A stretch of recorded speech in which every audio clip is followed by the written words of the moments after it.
this like shadowy pans across the property and this little, it sounds like this lullaby, and the music box thing, you wind it up and it does this mechanical thing. It feels like these people are just being drawn to do this motion that is just, already inside of them. They're just kind of going through it, and it's tracking, her footsteps up until all of a sudden, out of nowhere, a hand grabs her by the throat and her abdomen just gets sliced like right down the fucking middle in like really close up detail and everything. And it's just, I like.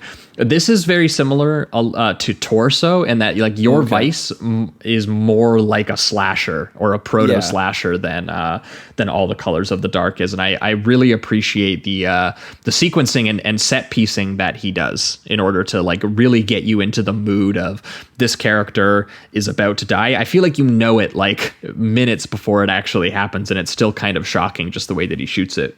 Yeah, definitely, and I love just these character moments, because I guess this is just where it starts to really build. Like the moment that the maid dies is when they have to really everything goes somehow even more downhill, and they have to start to hide more things, and like they stuff her body in the wall, and then he starts to go through just even more like mental trauma. Like he's drinking even heavier. He's not allowing even the orgy of hippies to come and party at his place any longer.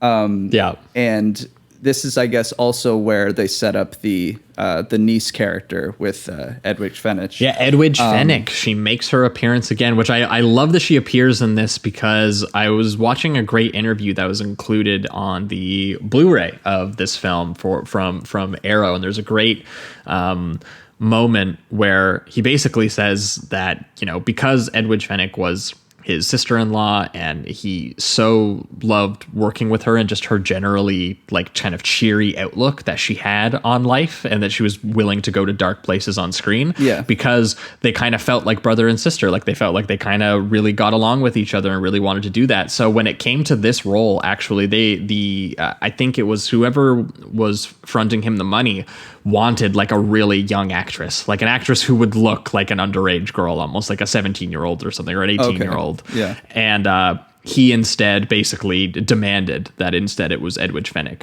because he was like, look, I think that she could just totally nail this. Yeah, and she absolutely does. And she definitely has a young like quality to her. I'm not sure how old she was when they shot this, but it definitely made me feel like she was a college student, at least, when she showed up in the kind of her like fancy outfit and everything like that out of the car.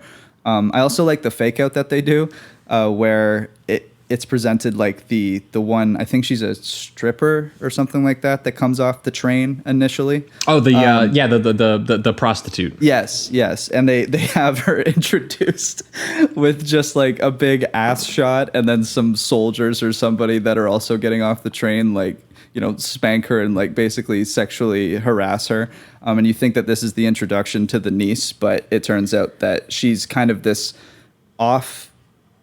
handed character that they use as I guess you could call it a red herring in a sense, where they set up a different killer that's killing people at the same time that all of this family shit is happening with Oliviero and Irina. This one also gets confusing in a great way. Yeah. And I do think by the end, I definitely, you can put all the pieces together, and for the most part, it makes sense. It gets a little confusing when you think of the logistics, but all the pieces are still there, at least. And I do think... Yeah, the part that they include that the killer gets killed by the madam at the place, that's the part that like throws you the most off, because you're like, wait, so the killer's already dead, but they're still being targeted? Yeah. So which when things start to reveal themselves, and it's really not until like the last 15 minutes of the movie, that's when it starts making sense. But until then, you're just completely disoriented, and like, who could possibly be still doing this? Is there any fear left? Has the killer been taken care of?